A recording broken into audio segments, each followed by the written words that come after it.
ഗർഭമെന്ന മൂന്നക്ഷരത്തിൽ നിന്ന് ജനനമെന്ന മൂന്നക്ഷരത്തിലൂടെ പൊട്ടിവിടർന്ന നാം ജീവിതമെന്ന മൂന്നക്ഷരത്തിലൂടെ സഞ്ചരിച്ച് സുഖവും ദുഃഖവുമെന്ന മൂന്നക്ഷരത്തിലൂടെ യാത്ര ചെയ്യവേ പെട്ടെന്നൊരു നാൾ മരണമെന്ന മൂന്നക്ഷരം നമ്മെ പിടികൂടി. ഖബർ എന്ന മൂന്നക്ഷരത്തിൽ കൊണ്ടുപോയി വെക്കുമ്പോൾ ഓർക്കുക, 3 കഷ്ണം തുണിയാണ് അവിടെ നമുക്കുള്ളത്.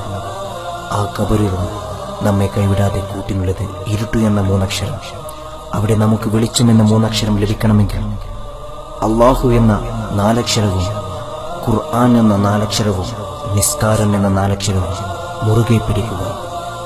അല്ലാഹു is great. Speech by Sajeer Koppam.